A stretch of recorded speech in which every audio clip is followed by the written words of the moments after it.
Mikazuki's here. What's up, Mikazuki? We're talking about Pokemon. We're talking about Digimon, evidently. Mikazuki, the new avatar looks better with the sword. Just wish it had an option to have him holding it with both hands.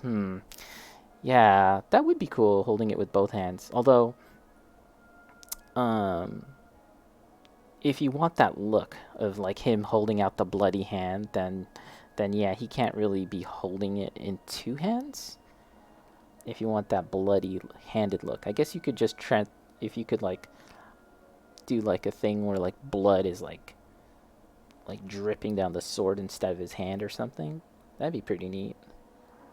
I think that there's a lot of conversion opportunities at the very least if someone has the inclination to do that. That would be pretty cool. Digimon was fire. And you don't like the bloody hand, yeah. Talking about that before, that like with bacon, that like the hand could look a little better. But yeah, there was a big reveal uh, last night, like almost right around the time Bacon was finished streaming last night, talking about the latest releases coming out from Games Workshop.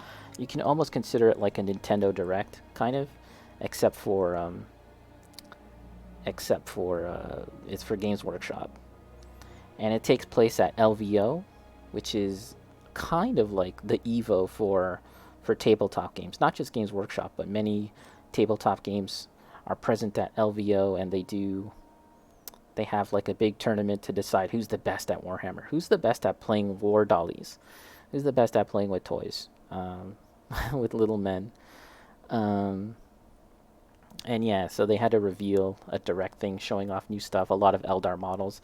Really, there's been a big push with Eldar Period starting this year or around Christmas time, last Christmas. So I've been kind of excited about that. GG Mojo, thanks for stopping by. Get ready for work. All right, man. I appreciate the raid. I appreciate you stopping by. Thanks, man.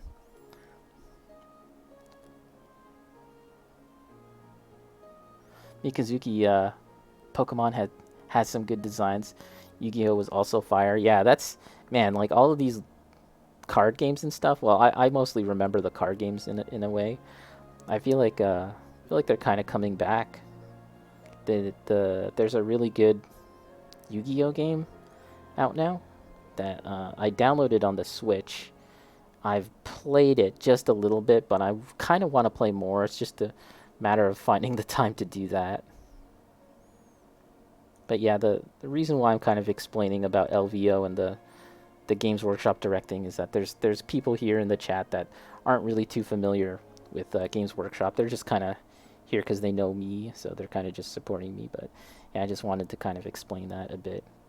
Probably going to be talking a bit more about the things that were revealed last night. And again, it was such a weird, awkward time to reveal all of that stuff, but whatever. It was pretty fun. Mojo, sorry, not Mojo. Bacon was showing off some of his miniatures last night. TSports, yeah, TSports, man. Yeah, get on the wave of T-Sports. I don't think that's catching on, thankfully.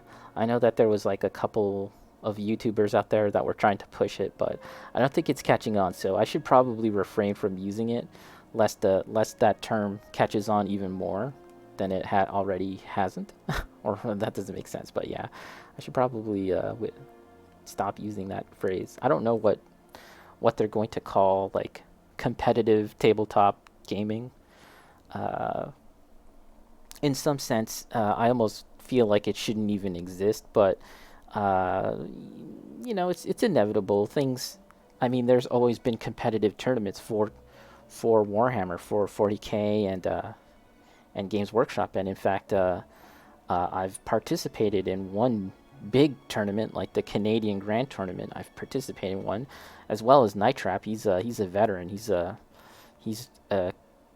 participated in like three, I think, and he's also the two time, three-time uh, Games Workshop store champion. The three time. Yeah. So it has been a thing. It is a thing. But I'm a little resistant to the notion of that, just because I know that Games Workshop, they kind of don't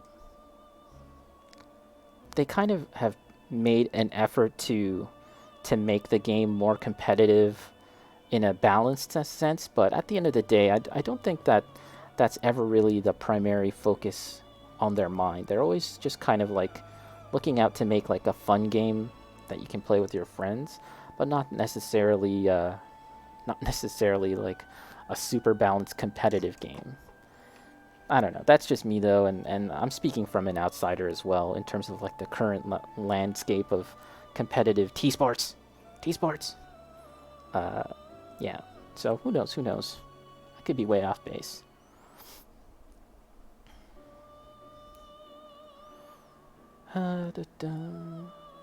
Baking, kind of like how we just say competitive chess.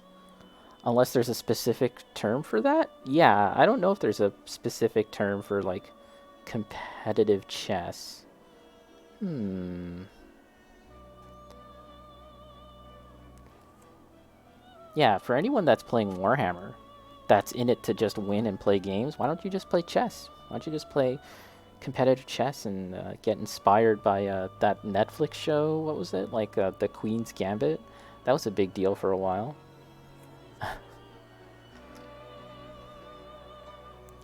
Night Trap, also the top 25 in Canada, 2000. Wow, yeah. There you go, folks. You guys don't know it, but you're in the chat with some big company here, some famous T-sports players.